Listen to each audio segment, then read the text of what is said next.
তিনটে প্রশ্ন করেছে যে কবি যারা সত্যের পূজারী তারা সকলের কাছে জনপ্রিয়তা অর্জন করে থাকে, কিন্তু অসীম সরকার মহাশয় জানতে আমার অভিপ্রায়, তোমার কেন লক্ষ্য আবার ওই রাজনীতির দিকে?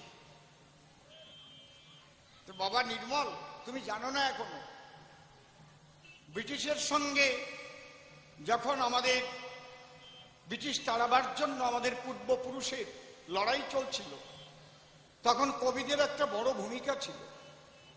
চারণ কবি মুকুন্দ দাস ব্রিটিশের সমস্ত তৈরি মালামাল বর্জন করবার জন্য, ব্রিটিশের সঙ্গে অসহযোগিতা করবার জন্য তিনি মোড়ে মোড়ে গান গাইতেন। চারণ কবি মুকুন্দ দাস, এখনো তার নাম আছে প্রকাশ।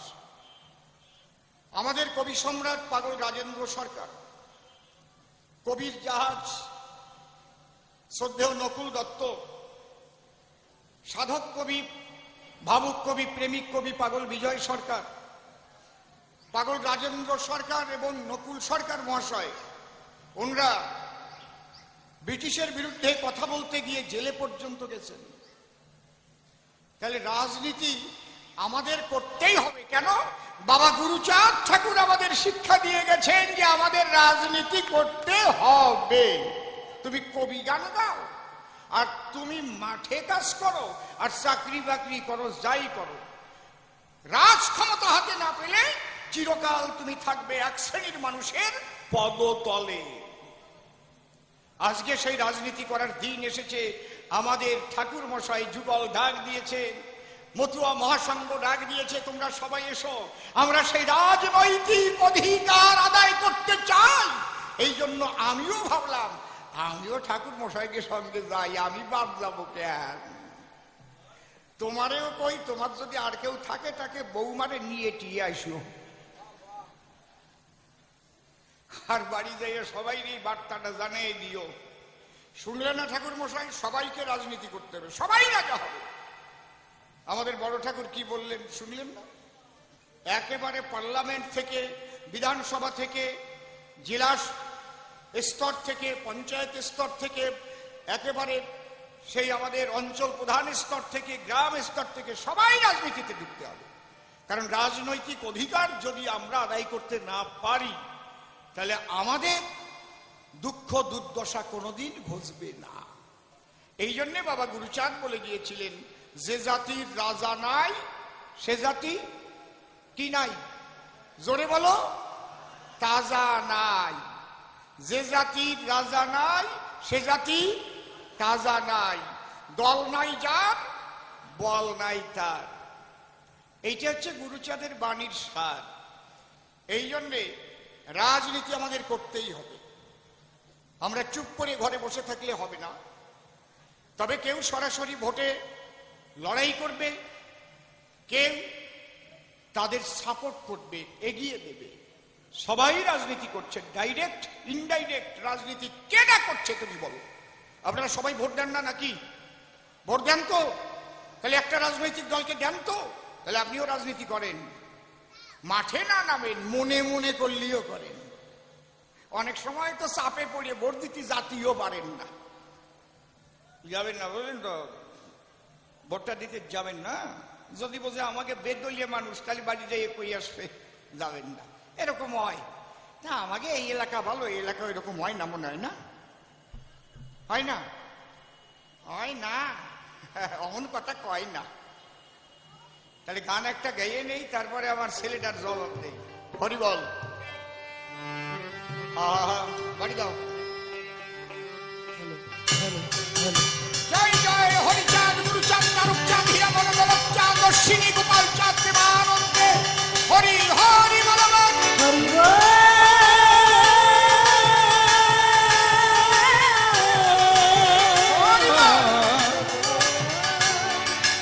হরি বল।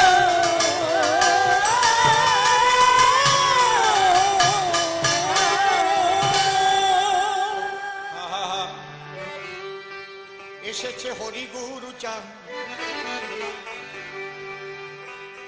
কাটল জীবের মোহমায়া,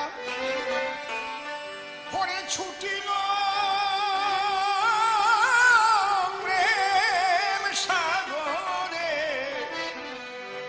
সাগরে বান এসেছে হরি গুরু চাঁদ কাটলো জীবে মোহমায়া ছুটিল প্রেম সাগরে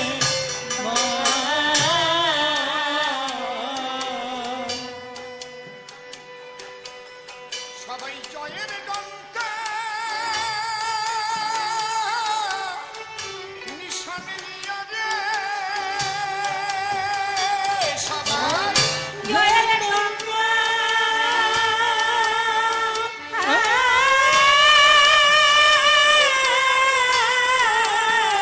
নিশান নিয়া রে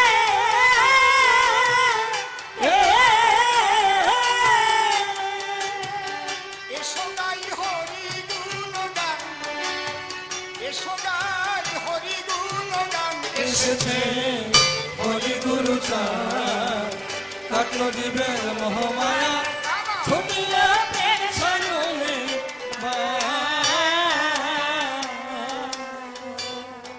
হরি মোর ক্ষীরদের সাই ছোট ব্রজেতে ছিল কানাই নদিয়ায় হলো নিমাই রাধা প্রেম করিবারে দান আজকে একটা কথা শুনে আমার এত ভালো লেগেছে অনেক দিন পরে একটা পরিষ্কার পরিশুদ্ধ কথা আমি আমার কেন্দ্র থেকে পেলাম। কারণ আমাদের মধ্যে এক শ্রেণীর উচ্চশিক্ষিত মানুষ, বিশেষ করে বলতে আমার বাধা নেই, তারা বেশিরভাগ, আমি কাউকে অশ্রদ্ধা করছি না, আম্বেদকরবাদী। আমি বাবা সাহেব আম্বেদকরকে শ্রদ্ধা রেখেই বলছি, তিনি আমাদের জন্য অনেক কিছু করেছেন, কিন্তু তিনি করার অধিকারটা কোথায় পেয়েছেন সেটাও আমাদের কিন্তু খতিয়ে দেখতে হবে। বাবা হরিচাঁদ গুরুচাঁদের জন্ম যদি না হতো, তারা যদি জগতে না আসতো, তাহলে বাবা সাহেব আম্বেদকর প্রকাশ পেতেন কিনা তার সন্দেহ আছে। এই জায়গাটা ভুলে গেলে চলবে না। আজকাল ফেসবুকে গালাগালি, বাজে কথা বলছে, মতুয়ারা নাকি হিন্দুই না। তো হিন্দু নেতা তোমরা কি?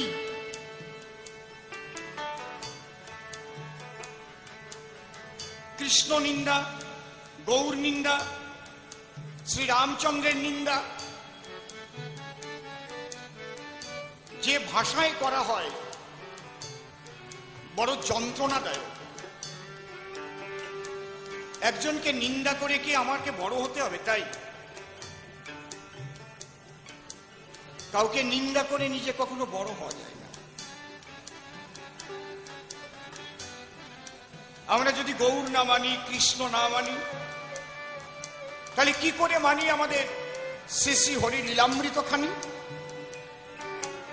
আমরা যদি প্রভুপাদ অশ্বিনী গোসাইয়ের গানের পদ আনি,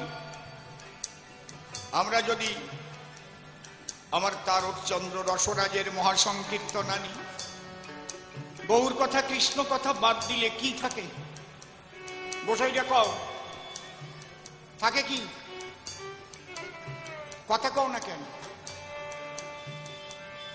হরি লীলামৃতের ভিতরে অসংখ্যবার বাবা হরিচাঁদ ঠাকুরকে তারকচন্দ্র রসরাজ মহাপ্রভু বলে সম্বোধন করেছে। মহাপ্রভু বলেছেন কেন? এরা সবাই গৌর লীলায় ছিল, সেই গন্ধ বাতাস এখন গায়ের থেকে যায় নাই তো। এই জন্য গোলক পাগল বলতো, জয় হরিবল গৌর হরিবল, জয় হরিবল গৌর হরিবল।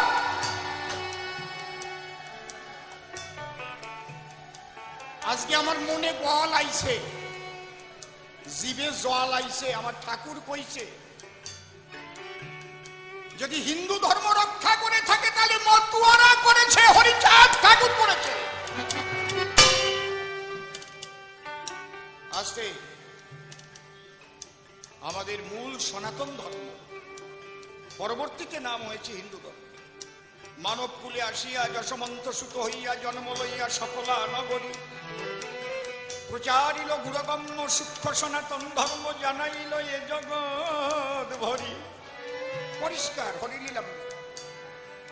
মতুয়ার প্রেম ভক্তি অকামনা, এরা তন্ত্র মন্ত্র নাহি জানে ব্রজ উপাসনা। একটু ছোট করে দে, ব্রজ মানে বৃন্দাবনের উপাসনা। সেখানে অহৈতুকী, অকামনা, রাগাত্মিকা, বেদাতীত ভাব, আত্মসমর্পিত ভাব। কারণ তোমার খিদে লেগেছে, তুমি খাবা, ওর মুখ দিয়ে ঝাল খেলে তো তোমার আর ঝাল লাগবে না, তোমার পূজা তুমি দেবা। এখানে তৃতীয় ব্যক্তির প্রয়োজন নেই।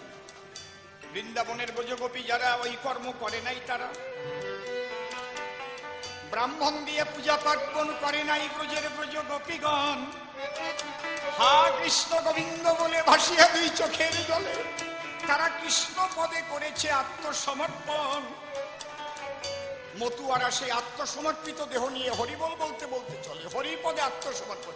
হরিবল জয় হরিবল, হরিবল জয় হরিবল, হরিবল হরিবল হরিবল হরিবল। আর কিচ্ছু দেখে না, হরিময় জগৎ।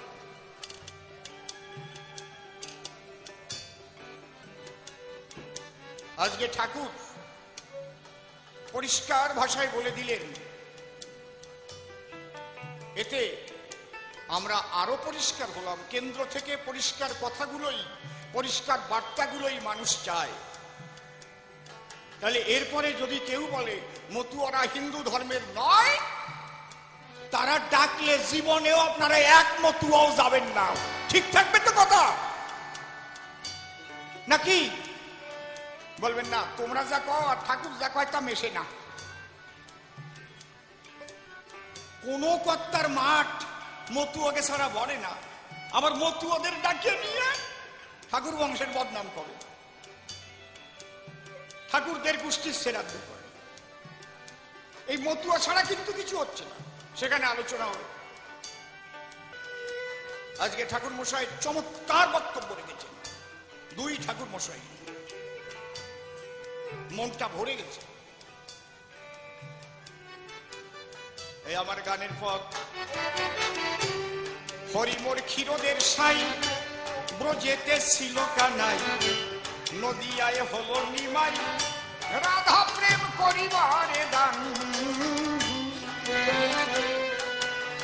তার মায়ের সঙ্গে করাল ছিল রে, মায়ের সঙ্গে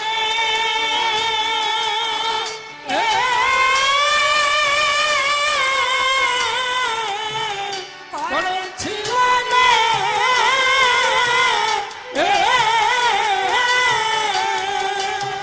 রাখতে এলো সেই কথারই মান, রাখতে এলো সেই কথারই মান। এসেছে হরি গুরু চাঁদ, কাটলো জীবের মহামায়া, ছুটিল প্রেম ছাগলে।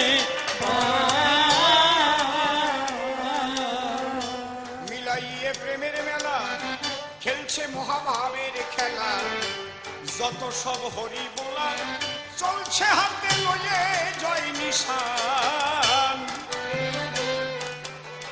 মিলাইয়ে প্রেমের মেলা,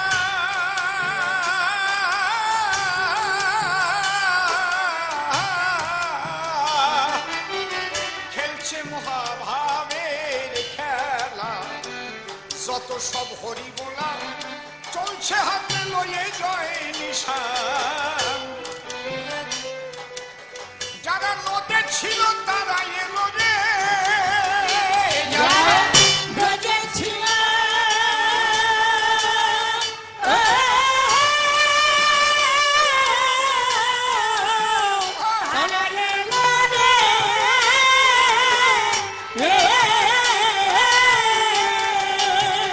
করিতে প্রেমের সুধা পান, ও করিতে প্রেমের সুধা পান। এসেছে হরি গুরু চাঁদ, কাটলো জীবের মহামায়া, ছুটিল প্রেম ছাগলে।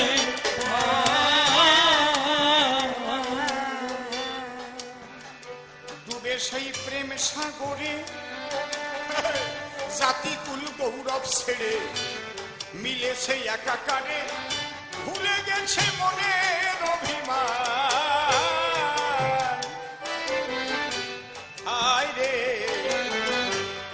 ডুবে সেই প্রেম সাগরে,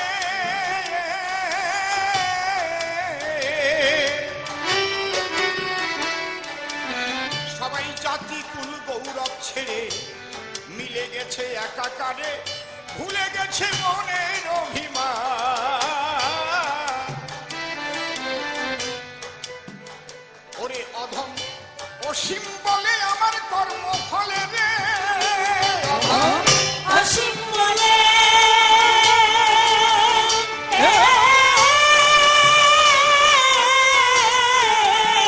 কর্মফলে রে,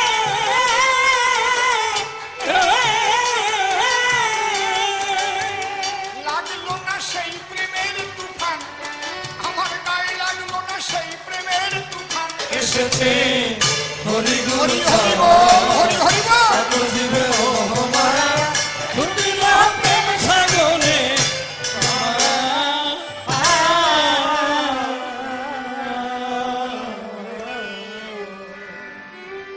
শান্তি হরির যুগল পদ্ম হৃৎপদ্মে করে আরাধ্য শুদ্ধ চিত্তে প্রণতি জানাই।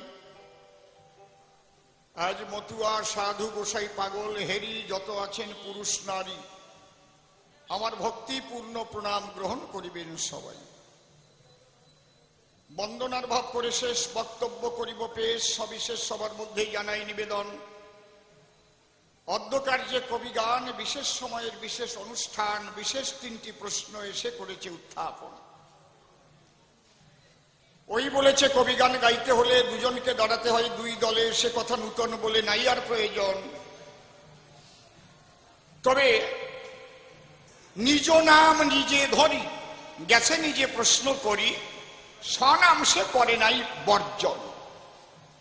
আমরা যখন গান গাই, কেউ হয় নারদীয় গোসাই, কেউ হয় কৃষ্ণ কানাই, আবার কেউ গান্ধারী নাম করিয়া ধারণ। বিভিন্ন রকমের আলোচনা শুনেছেন সুধীজনা, কিন্তু আজকে মুখোমুখি কবি 2 জন। যে কথা বলা দরকার, ওর নাম আসলেই নির্মল সরকার, আর আমি তো অসীম সরকার জানি সর্বজন। তাই নিজ নাম ঠিক রেখে দাঁড়িয়ে সবার বাকে আমার দিকে প্রশ্নবার করেছে উত্থাপন। সে যদিও আমার শিষ্য হয়, আজকে কবির পাল্লায় যেভাবে প্রশ্ন দেয়, এটা তার নিজস্ব প্রশিক্ষণ। এই যে নিজের ভাব ভঙ্গিতে প্রকাশ করা, এই যে নিজস্ব ভাব ধারা, এটা কিন্তু গুরু শিক্ষা করাতে পারে না কখন। শোনেন যত নরনারী, আমি হয়তো স্ট্রাকচারটা তাকে বলে দিতে পারি। যার মধ্যে কেলি আছে ভারী, সেই কেলি অনুসারে সে দাঁড়াইয়া সভা করে, সেইভাবে করে পরিবেশন। তাই তাকে ধন্যবাদ দিয়া এবার আমি অসীম সরকার আসলে দাঁড়াইয়া, যেভাবে গেছে আমাকে প্রশ্ন জালে জড়াইয়া, সেই জাল আমি করিব কর্তন। ডাক দিয়ে বলে, আমার ঠাই অসীম সরকার, তোমার কাছে শুনতে চাই, এই জগতে কবি আসে যে কয়জন? আচ্ছা, দিনাজপুর থেকে যে বাবু এসেছেন, কোথায় আছেন আপনি? এসে বসুন এখানে, আপনি ঘুরে বেড়াবেন না, এখানে এদিক দিয়ে ঘুরে এসে এখানে বসুন। উনি রায়গঞ্জ বিশ্ববিদ্যালয়ের একজন অধ্যাপক বটে, খুলে বলি সভা তটে। ওনার প্রাণটা ঠাকুর বাড়ি আসার জন্য কেঁদে ওঠে, বারে বারে আমায় করে ফোন।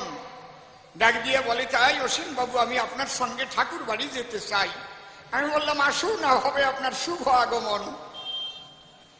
কারণ এই জীবনে প্রথম আসা, আর ওনার মুখের যে মিষ্টি ভাষা, ওখানে করুন উপবেশন। এদিকে আসুন। তাহলে প্রথম প্রশ্ন করেছে দান, কবি দাও তুমি সমাধান। কবিরা সত্যের পূজারী, সত্য দ্রষ্টা হয় সর্বক্ষণ, কিন্তু আমি দেখতে পাই তোমার মধ্যে সে ভাব নাই। তুমি রাজনীতি ঘেঁষা কবি হলে কি কারণ? যাও তুমি রাজনৈতিক মানুষের ধারে, ওর মধ্যে ঢুকাইয়ে দেশে বারে বারে যে একই পরিবারে দ্বিধা বিভক্ত 2টি আমি করি দর্শন। নাম বেশি কয় নাই, এদিক ওদিকের নাম বেশি জড়াই নাই, চালাক আছে। আচ্ছা, কিন্তু তুমি কেন থাকো? আমাদের শ্রদ্ধেয় শান্তনু ঠাকুর মশাই, সুব্রত ঠাকুর মশাইয়ের কাছে। তাহলে একদল তোমারে কি ক্ষতি করিস, তোমারে কোন পোকায় কামড়াইছে যে এই জায়গায় তুমি থাকো সর্বক্ষণ? তৃতীয় প্রশ্ন করেছে দান, তুমি দাও সমাধান।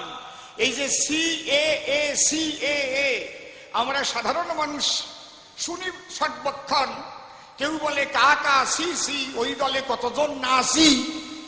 তাই তোমার কাছে প্রশ্ন করিতেছি, এর তুমি করো পূর্ণ বিশ্লেষণ।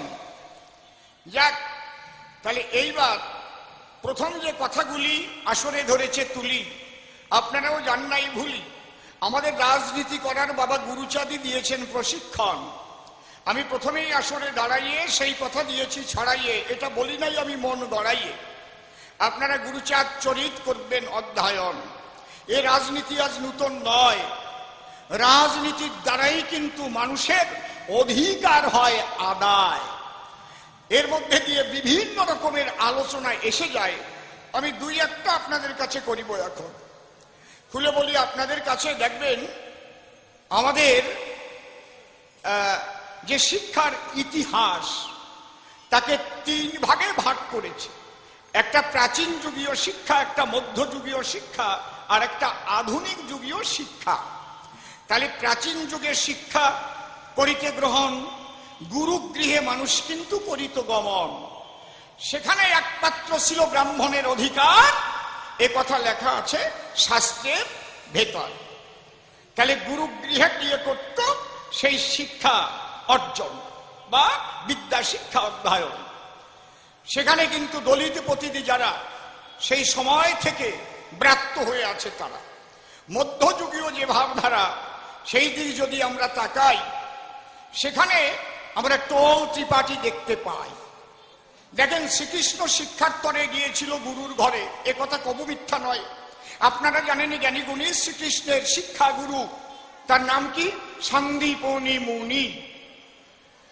তাহলে গৌরাঙ্গের শিক্ষাগুরুর কি নাম? বিদ্যানিধি পণ্ডিত যারে কয়। তাহলে সেই কথা বলি, যদি টোল খুলেছিলেন বিদ্যানিধি, যিনি মহাপ্রভু ভক্তের কাছে বিধির বিধি, সেও কিন্তু লেখাপড়া শিখতে নিয়েছিল গুরুর আশ্রয়। আপনাদের আছে জানা, তখনও কোনো দলিত পতিতের শিক্ষার অধিকার ছিল না। তাহলে আমরা প্রাচীন যুগের শিক্ষা ধারায় পেলাম না, মধ্যযুগের শিক্ষা ধারায় পেলাম না। আধুনিক যুগের যে শিক্ষার ইতিহাস আজ করিব প্রকাশ। এই শিক্ষা এখন কাদের হাতে করেছে গ্রহণ? রাজনৈতিক ক্ষমতাশালী মানুষ যারা এই শিক্ষার প্রণয়ন করতেছে তারা। তাহলে দেশের রাজার দ্বারা বিভিন্ন স্কুল গড়া, সেই স্কুলে সকলেই অধিকার নিয়ে করছে শিক্ষার প্রশিক্ষণ, তাই তো? তাছাড়া কিছু প্রাইভেট স্কুল কলেজ আছে, খুলে বলি আপনাদের কাছে। এই জন্য সর্বশিক্ষা অভিযান আমরা করি দর্শন। তাহলে এই শিক্ষা কেন দরকার? আজ আমি হয়েছি, তুমি হয়েছে একজন কবির সরকার। যেদিন আমি বিশ্ব মতুয়া সম্মেলনে দুবাই শহরে যাই, যদি সাদার উপর একটু কালির দাগ না জানা থাকতো, সেই জায়গায় গিয়ে কি গান গাওয়া যেত? সেই মতুয়া সম্মেলনে হঠাৎ আবার ডাক দিয়ে কয়, সরকার মশাই কথা নেবেন, বিশ্ব মতুয়া সম্মেলনে এসেছেন, একটা ইংরেজি গান গেয়ে শোনাবেন। তাও ইংরেজি মতুয়া সঙ্গীত বলে শোনাতে হবে। কি জ্বালায় ফিরে গেলাম। বসে শোনেন নারী নরে সেই ইংলিশ মতুয়া সঙ্গীত রচনা করে পরিবেশন করতে হয়েছিল সেটাই। Hari your my security so I have very, Hari you are my security so I have got very beauty, my duty is always your name. I thought I am the greatest leader, but all things are your game. You have given my soul and my best health. You have given me all wealth. So you are very charitable man, no other can be the same. My duty is always your name. Your beloved sons are Golok and Tarok, Oshini and Mohananda, whose out is Lord. So you are their life leader. Hiramon was one of them. My duty is always your name. কি বলবো আপনাদের ধারে? তাহলে এই সাদার উপর কালির বোধ না থাকলে পরে তাহলে কি করে এই গান রচনা করে গাওয়া যায়?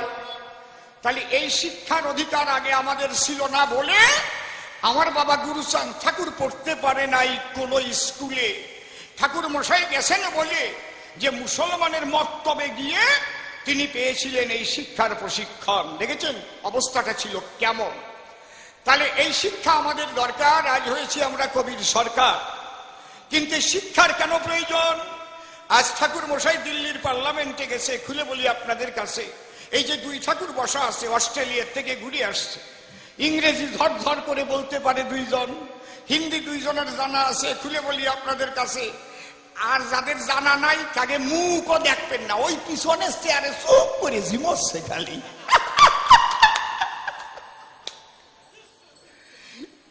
মোটে 7 ক্লাস, নিজের আর করে না ফেলাস। খারাপ কথা করছি না তো নাকি? কেউ রাগ করতেছেন নাকি? সত্যি কথা কবল মাসিটাকে তোমার বাড়ি আসি আর না আসি, আমি কারো নাম কইছি নাকি? আমি নাম কওয়া মানুষ না, যারাই রকম হয়। কিন্তু এই শিক্ষা না থাকিলে পরে রাজনীতি কি করে তারা করে? এই জন্য গুরুচাঁদ ঠাকুর প্রথমে তিনি করলেন শিক্ষার আন্দোলন। দেখেছেন তার বাণীর মধ্যে কি পাই? মরি কিংবা বাঁচি আমি তাতে ক্ষতি নাই, গ্রামে গ্রামে পাঠশালা গড়ে যেতে চাই। আপনারা ভাববেন পাঠশালা গড়তে চাইছে, তো একটা তো বিশ্ববিদ্যালয় করতে চাই নাই। আগে ক খ শিখবা, না যাই এম এ ক্লাসে ভর্তি হবা।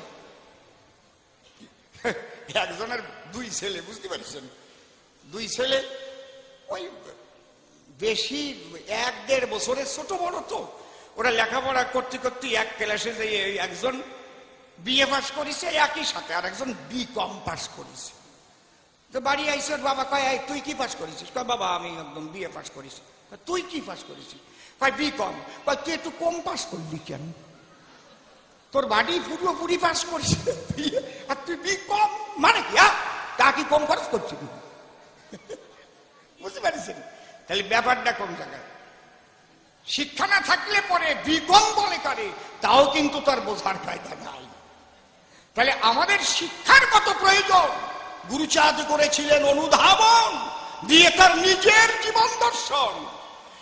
কারণ ভবিষ্যতে এদের যেতে হবে রাজনীতিতে, এই জন্য নিজের হাতে এদের গড়াতে চেয়েছে জীবন। বাবা নির্মল, এই যে দেখো মতুয়ার দল, আমার ঠাকুর মশাই বলেছেন এই দলই একটা আন্দোলন। দল দল নাই যার বল নাই তার, তাই বলে যেন দলাদলি আরম্ভ করে না বাড়ি যাইয়া। এক দল বানিয়ে 14 দল বানাইয়া গুতোগুতি করে না, সে কাশি বানিয়ে 2 ভাগ করে, হয় ওরা আমার তার কাশি দে, আমার অর্ধেক বানিয়ে দে। এগুলো কিন্তু ভালো না। অনেক হরিসভার দল আছে রে ভাই, আমি জানি, মাঝে মাঝে তো যাই। 3টে গান গাওয়ার পরে কয়, হ্যাঁ নিবেন, তোর বাড়ি খাওয়া যায় না কেন? একটা বিড়িও দিলি নি আন্তলি। খবরদার করিবা না হরিসভায় যে কেউ বিড়ি ধূমপান এগুলো করবা না। ওই 2 ঘন্টা 3 ঘন্টা যা থাকবা ওইসব ধূমপান করবা না। খারাপ কথা কলাম নাকি? নাকি এই নিয়েও বেজাল বাঁধায়। এমনি আমাকে সন্দেহ করে যে 34 মাসের রোদের ভিতরে ওইভাবে ওরা দৌড়ায়। ওরা কি গাঁজা খাইয়ে দৌড়ায় নাকি, নাকি মদ খায়? ওরা জানে না। দুর্মুখ যারা, হরি নামে যারা হয় মাতোয়ারা, মত্ত মাতাল হয়ে যায়, অন্তরে করুন ধারণা তাদের গাঁজা মদের প্রয়োজন হয় না। ওই হরি নামের নেশায় ডুবে প্রেমানন্দে তারা মাতাল হয়ে যায়। এমনি আমাকে সন্দেহ করে। মিথ্যে কথা করছি না, আমি শুনেছি আলোচনা। কিন্তু বর্তমান কিছু কিছু দলে আমি দেখছি মুখ দিয়ে গন্ধ বাড়ুয়ায়। এই জিনিস ভালো না, কিন্তু মাইরি চোখ শুয়ে করছি আমি একদম। খবরদার করি মানা, ওই গাঁজা মদ খাওয়া একটাও দলে নেবেন না। খারাপ কথা কইছি নাকি? যারা আছেন দলপতি, লক্ষ্য রাখেন আমার বাক্যের প্রতি, এতে আমাদের আদর্শের হবে ক্ষতি। খায়ও বাড়ি যায়, খাইয়ে শীত কেলায় শুয়ে থাকুক, আমাকে আপত্তি নাই। ও আন্ডার বরুক আর লুঙ্গি বরুক তাও কেউ দেখতে যাব না। কিন্তু খবরদার করি মানা, কেউ মতুয়ার দলে এসে গাঁজা মদ খাবে না। মাতাল হতে গাঁজা মদ লাগে না।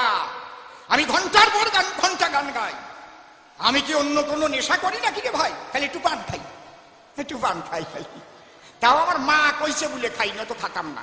কয় তুই কিছু খাস না, একটু পানটা খা, পুরুষ মানুষ, একটু মুখখান রাঙা রাঙা দেখা যাবে। শুনিয়ে সে বোন আমার মা বাঁচিয়ে আছে, বাবা তো মরে গেছে, এই জন্য পান খাই। যাক গিয়ে ও কথাই পর্যন্ত থাকবে, মাঝখানে একটু রোয়াশ করিয়ে নিলাম, না তো কেমন কষা কষা হয়ে যায় তো। কারণ এই যে দেখেন কবির কথা, মাঝে মাঝে রসিকতা, এটা না করলে কি কবি গান শুনে মানুষ আনন্দ পায়? বিভিন্ন রকম আছে রস, এক রসেতে হয় এক একজন বশ, তাই না? কোন রস কটু, কোন রস সরস, ওইগুলো পরিবেশন করে আমরা সভা করে ধরে রাখি সর্বজনায়। তাহলে আমাদের শিক্ষার যে প্রয়োজন, এই শিক্ষা কারা করে প্রবর্তন? এখন সরকারের হাতে। তাহলে এই সরকার একবার কি করলো, সিপিএম সরকার, এটা একটু বলা দরকার। 4 পর্যন্ত না 5 পর্যন্ত ইংলিশ তুলে দিয়েছিল, 4 পর্যন্ত। তাতে শিক্ষামন্ত্রী কে ছিল দেখি, কারো মনে আছে নাকি? কান্তি বিশ্বাস। আমি কল্যাণী একটা আসরে, আজ আমার মনে পড়ে, আমি ঘেরাও হয়ে গেছিলাম। ওই কান্তি বিশ্বাসের কাঁধে লাঙল রেখে সেই লাঙলের ফাল ঢুকাই দিয়েছিল কিন্তু আমাদের বুকে। 4 পর্যন্ত ইংলিশ না শিখে 5-এ উঠেই যদি ABCDর পরে তার প্যারাগ্রাফ দেওয়া হয়, পারে? আমার সমাজের মানুষ 50 বছর পিছিয়ে গেছে, 50 বছর। অন্য অন্য সাবজেক্টে ভালো মার্কস পেয়েছে, দেখা গেছে ইংলিশে কাঁচা রয়ে গেছে। কেন?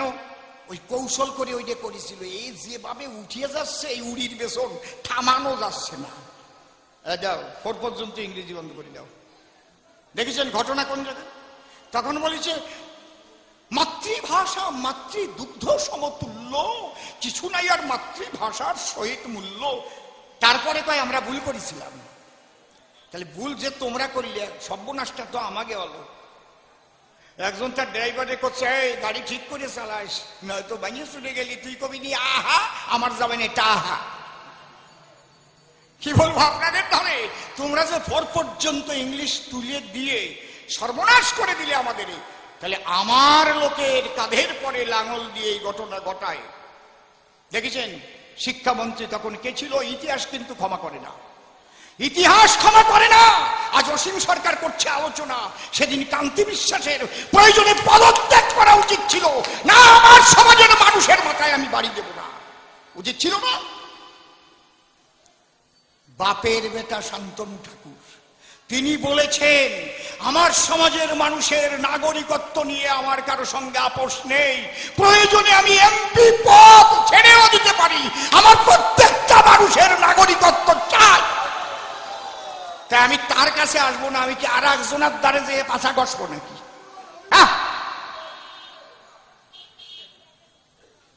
আর যারা আগে ছিল সে কথা বলা ভালো, কোনোদিন এই সম্পর্কে একটা বাক্য উচ্চারণ করে নাই। 2003 সালে বসে শোনেন জ্ঞানী দলে আমাদের গলে ফাঁসির দড়ি পরিয়ে দিয়েছিল ভাই। তাহলে তোমরা যারা আগে ছিলে বিভিন্ন দলে, আমি এক দলের কথা বলছি না, সিপিএম এর মধ্যে ছিল, কংগ্রেসের মধ্যে ছিল, তৃণমূলের মধ্যে ছিল, ওই তারা কেন চুপ করে থাকলো? কেউ কেন বলল না? এইবার কেন মতুয়া মতুয়া ঢেউ এলো? আর সারা পৃথিবীতে মতুয়া মতুয়া, ভারতবর্ষে মতুয়া, যে কোনো রাজনৈতিক নেতা বক্তব্য দিতে যাচ্ছে মতুয়া। এখন কি 10 কোটি দিয়ে কেউ কিনতে চাচ্ছে, উডারে এ দিচ্ছে, উডারে এ দিচ্ছে। ওরে মতুয়া কত দরকার, তা আমাকে যেটা দরকার সেটা দেবা না, সেইটার বিরোধিতা করবা। টাকা দিয়ে কি আমাকে মুখ বন্ধ করবা? ও ভালো প্রশ্ন করেছে, সিএ কি খায় না মাথায় নেয়? না রে বাবা, খায় ও না মাথায় নেয় না। বাবা রে, এই জায়গাটা বোঝার বিষয়। শোনো, একটু জল দে তো। জল আছে? দে, ঠাকুর মশার কাছে আছে নাকি? দেখ, আপনারা শুনবেন তো সিএ সম্পর্কে নাকি? ছোট করে কব না একটু বড় করে কব? বড় করে কব, অনেক কইছি। আচ্ছা শোনো,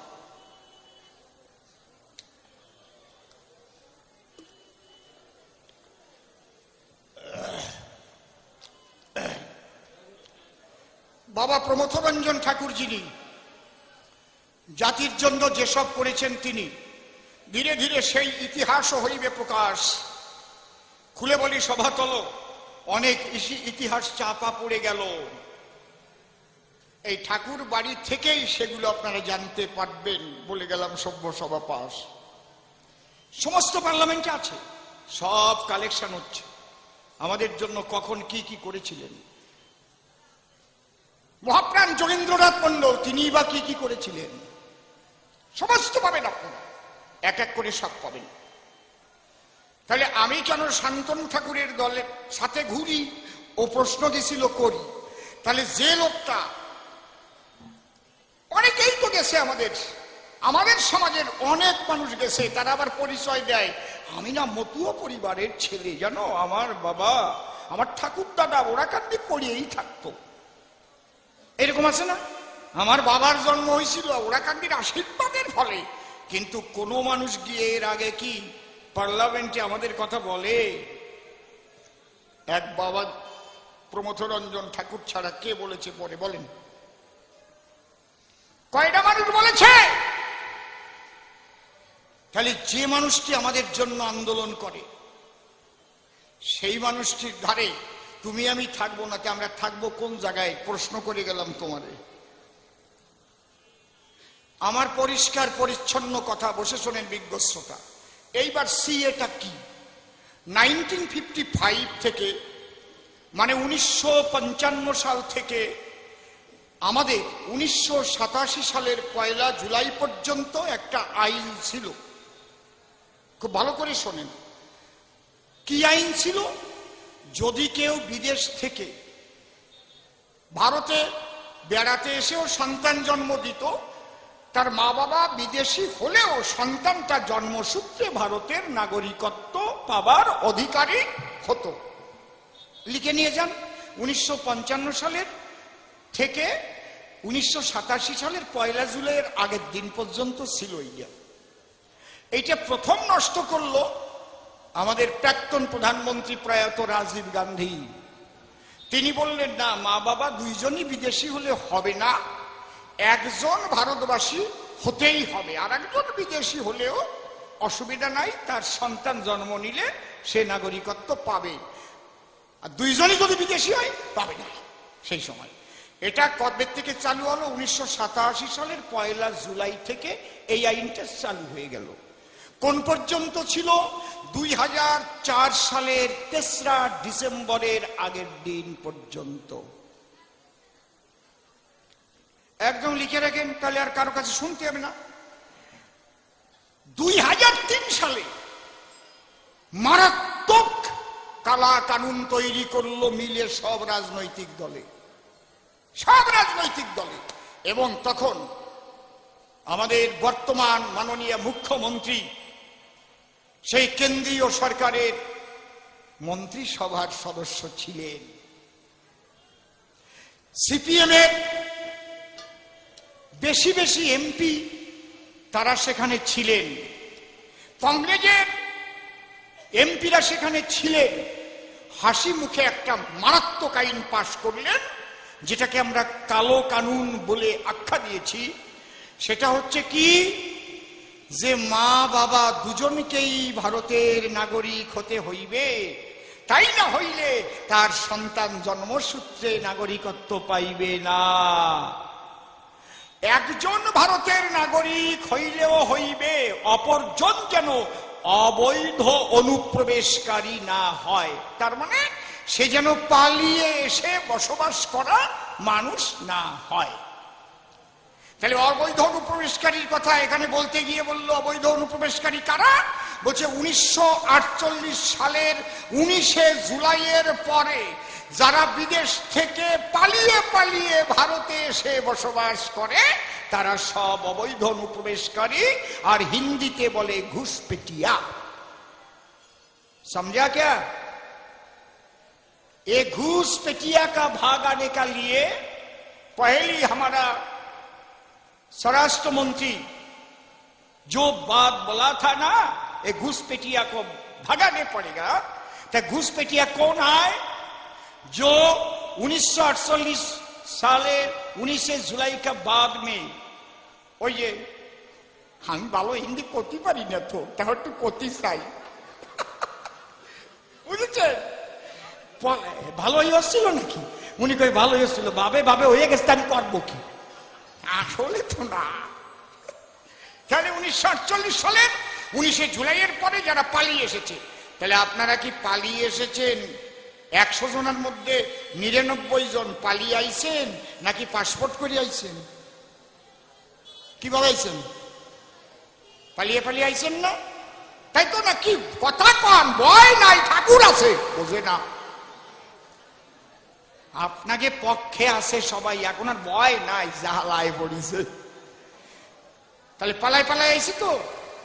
তাহলে যারা এসেছে পালাইয়ে পালাইয়ে, ফাঁসির দড়ি ঝুলাইতেছে তাদের গলায়, তারা কি অবৈধ অনুপ্রবেশকারী। এই অবৈধ অনুপ্রবেশকারী সন্তানরাও জন্মসূত্রে নাগরিকত্ব পাবে না। মারাত্মক আইন। কেউ সেদিন কিন্তু এর বিরুদ্ধে একটা কথা বলে নাই। এর বিরুদ্ধে সর্বপ্রথম আন্দোলন হয়েছিল ঠাকুরবাড়ি থেকে 2004 সালে। বসে শোনেন জ্ঞানী দলে। আজ থেকে 16 বৎসর আগের কথা জানেন যত বিজ্ঞ শ্রোতা, অনশনে বসেছিল এই ঠাকুরবাড়ি আমাদের মতুয়ার দলে। কেন? 2000 কালো কানুন বাতিল করো। কেন বাতিল করতে বলছে? আমরা বাতিল করতে বলবো কেন? সংবিধানে ওরা যা করে না তা করলে হবে না। কারণ ভারত যখন ভাগ হলো, বসে শোনেন জ্ঞানী দল, তখন বাংলাকে আর পাঞ্জাবকে ভাগ করেছিল। কেন ভাগ হলো ঠাকুর মশাই অনেক কথা বলে গেছেন। কারণ ব্রাহ্মণ্যবাদের বিরুদ্ধে যদি সরাসরি লড়াই করে থাকে কেউ, সে হচ্ছে হরিচাঁদ ঠাকুর এবং গুরুচাঁদ ঠাকুর আর তার পারিষদ মতুয়ারা। ওরা দেখলো বাংলাকে ভাগ করে ওই হরিচাঁদ গুরুচাঁদের যে দল, ওইগুলোকে রাখো দূরে। আর পাঞ্জাবিদের শক্তির দ্বারায় এই ভারত থেকে ব্রিটিশ দাঁড়ায়। বাঙালির বুদ্ধি আর পাঞ্জাবির শক্তি। বসে শোনেন জ্ঞানী দলে, তখন প্রধানমন্ত্রী করতে গেলে ভারত ভাগের ফলে সর্বপ্রথম প্রধানমন্ত্রী হওয়ার মতো মানুষ কে ছিল বলুন তো? নেতাজি সুভাষ চন্দ্র বসু। তার খোঁজ আছে? নাই। তাহলে এই কৌশলের কথা বলতে গেলে অন্তরে লাগবে ব্যথা। তাহলে আমাদের এমন ভাবে বাংলাটাকেও ভাগ করে আমাদের ফেলে দিল ইসলাম রাষ্ট্রের ভিতরে। কারণ মুসলমানরা আলাদা রাষ্ট্র চেয়ে নিয়ে গেল পাকিস্তান। তাহলে আমরা হিন্দু যারা পাকিস্তানের মধ্যে পড়লাম তারা। সেদিন ওই যে বড় বড় নেতার দ্বারা যে ভাষণগুলো ছিল ভাসমান, কি বলছিল? যে আমরা একসঙ্গে সবাই মিলে ব্রিটিশ তাড়াবার জন্য যুদ্ধ করলাম। কিন্তু আজ আমারই বেশ কিছু মানুষ তারা ওপার বাংলায় পাকিস্তানে পড়ে থাকলো। তাদের জন্য ভারতের দরজা সব দিন খোলা থাকবে। তারা যেদিন আসবে সেদিন ভারতের নাগরিকত্ব পাবে এবং ওই দেশে ফেলে আসা সম্পত্তিও পাবে। ওই দেশের শিক্ষার সম্মান মর্যাদা দেওয়া হবে। তারা এই দেশে এসে চাকরি বাকরি পাবে। কারা বলেছিল? গান্ধীজি বলেছিল। কে বলেছিল? বল্লভভাই প্যাটেল বলেছিল। কে বলেছিল? রাজেন্দ্র প্রসাদ বলেছিল। কে বলেছিল? জওহরলাল নেহেরু বলেছিল। কি বলেছিল? তোমরা যেদিন আসবা সেদিন ভারতে তোমাদের স্থান হবে। কেন? এটা তো হিন্দুস্তান আর ওটা পাকিস্তান। তাহলে এটা আমাদের অধিকার। আমার বাপ ঠাকুর দাদা অবিভক্ত ভারতের নাগরিক। তোমরা লক্ষ্য করো সেই দিক। আমরা তো পাকিস্তানে বসবাসকারী না, আমরা ভারতে বসবাস করেছি। সেই ভারতের মাটিতে আমরা অত্যাচারিত হয়ে এসেছি মা বোনদের ইজ্জত বাঁচাতে। কিচ্ছু নিয়ে আসি নাই হাতে। এই জন্য আমাদের অধিকার এই ভারতের নাগরিকত্ব পাবার। আমার বাপ ঠাকুর দাদার নাগরিক ছিল, তাই আমি ওই দেশের নাগরিক।